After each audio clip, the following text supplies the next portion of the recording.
ஜனநாயக திராவிடக் கழகம் மக்களின் மனசாட்சியாக மட்டுமே செயல்படும் என்பதை தீர்க்கமாக வலியுறுத்துகிறேன்.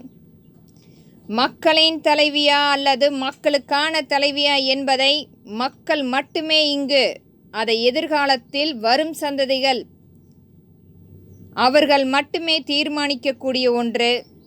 இன்றைக்கு நான் மக்களின் மனசாட்சியாக பேசிக்கொண்டிருக்கிறேன், வேண்டுகோளை எடுத்து வைத்து கொண்டிருக்கிறேன்.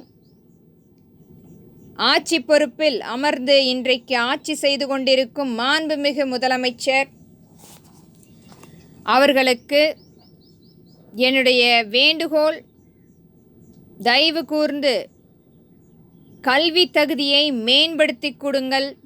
ஆங்கில வழி கல்வியை அனைத்து பள்ளிகளிலும் கொண்டு வந்து சமமாக தமிழ் கல்வியும் இருக்கட்டும் மற்றும் ஆங்கில வழி கல்வியும் இருக்கட்டும். எந்த குழந்தைக்கு எது பிடிக்குமோ அவர்கள் அந்த கல்வியை முறைவர கற்று தேரட்டும்.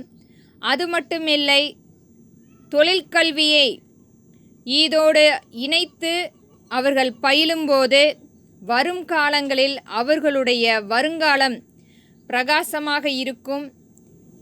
இது அவர்களுடைய விருப்பத்திற்கேற்ப தொழிற்கல்வியை அவர்கள் ஏற்படுத்தி கொள்ள முடியும். இது எந்த வகையிலும் கட்டாயம் இல்லை. ஆனால் இன்றைக்கும் மாண்புமிகு துணை முதலமைச்சர் இதை பற்றி பல இடங்களில் பேசியுள்ளார். தொழிற்கல்வி என்பது அவர்களுடைய தந்தை வழி கல்வி அல்ல. அவர்களுடைய விருப்பத்துக்கேற்ப எந்த ஒரு தொழிலையும் எடுத்து சிறு வயதிலிருந்தே பயின்று வெளியே வரும்போது மிக தேர்ந்தவர்களாக அவர்களுக்கு அரசும் அங்கீகாரம் அளித்து கடனுதவியும் பெற்று கொடுக்கக்கூடிய மிகப்பெரிய ஒரு வாய்ப்பை நீங்கள் உங்களுடைய அரசியலை தயவு செய்து குழந்தைகளுக்கு சிறு வயதிலிருந்தே அந்த மாற்றத்தை ஏற்படுத்த வேண்டாம். அவர்கள் கல்வி பயிலும் போதே தொழிற்கல்வியும் பயிலட்டும், ஆங்கில வழி கல்வியும் பயிலட்டும்.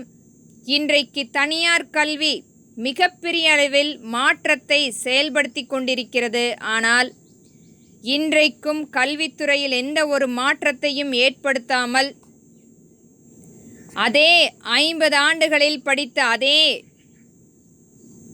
அவர்கள் படித்து கொண்டிருக்கும் அந்த செயலை பார்க்கும்போது அந்த குழந்தைகளுடைய ஏக்கம் எங்களுக்கு புரிகிறது, ஆனால் உங்களுக்கு புரிகிறதா என்று தெரியப்படவில்லை. தயவு கூர்ந்து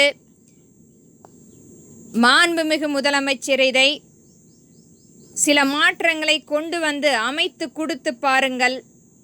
அந்த குழந்தைகளுக்கு இன்றைக்கும் ஆசானாக நீங்கள் அமர்ந்து செயலாற்றி கொண்டிருக்கிறீர்கள். இதை நான் மிக தாழ்மையுடன் இதை வேண்டிக் கொள்கிறேன். எங்களுடைய குழந்தைகளுக்கு நீங்கள் கொடுக்கும் அந்த மாற்றம் அவர்களுடைய எதிர்காலம் மிகப்பெரிய ஒரு பிரகாசமாக மாறும் என்பதை இங்கு பதிவிடுகிறேன். நன்றி.